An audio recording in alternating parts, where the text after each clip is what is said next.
Toby's tightrope. The manager spoke to Mavis severely. You are a very naughty engine. You have no business to go jauntering down Toby's line instead of doing your work up here. It's that Toby, protested Mavis. He's a fusspot.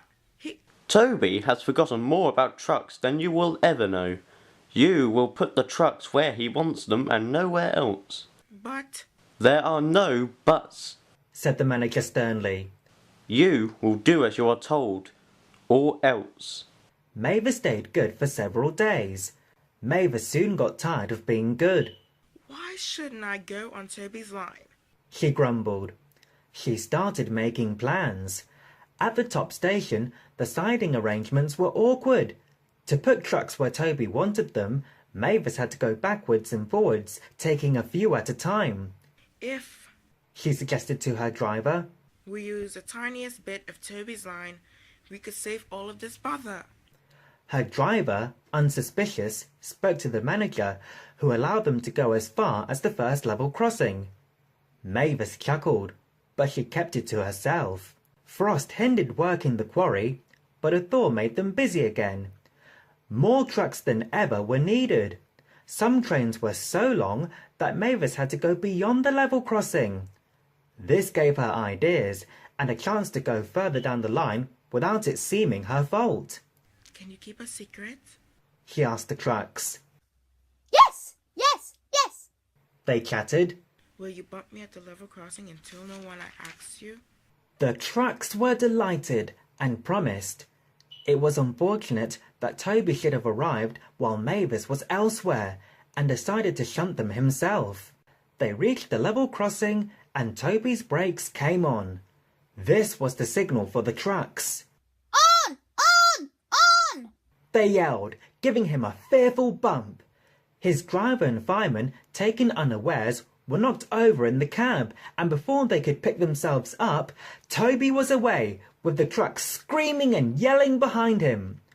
What none of them realized was that with the warmer weather, melted snow from the mountains had turned a quiet stream into a raging torrent, and that the supports of the bridge they were approaching had already been undermined. Toby and his crew saw it together. The bridge vanished before their eyes, leaving rails like tightropes stretched across the gap. Beep, beep, beep, whistled Toby. His driver, still dazed, fought for control. Shout regulator, reverser hard over, full steam against the trucks. Hold 'em, boy, hold 'em. It's up to you. Nearer and nearer they came. Toby whistled despairingly. Though their speed was reduced, braking was still risky. But it was all or nothing now. The driver braked hard. Toby went into a squealing slide, groaned fearfully, and stopped, still on the rails, but with his wheels treading the tightrope over the abyss. Mavis was horrified. She brought some men, who anchored Toby with ropes, while she pulled the trucks away. Then she ran to the rescue. Hold on, Toby, she tooted. I'm coming. Ropes were fastened between the two engines. Toby still had steam and was able to help, so he was soon safe on firm track and saying thank you to Mavis. I'm sorry about the trucks, said Mavis. I can't think how you managed to stop them in time. Ah, well, said Toby. Drivers told me about circus people who walk on tightropes. I just didn't fancy doing it myself. The Fat Controller thanked the manager and his men for rescuing Toby from his tightrope. A very smart piece of work, he said. Mavis did well too, I hear. Mavis looked ashamed. It was my fault, sir, she faltered. But if I could... Could what? Smiled the Fat Controller. Come down the line sometime, sir. Toby says he'll show me how to go on. Certainly, if your manager agrees.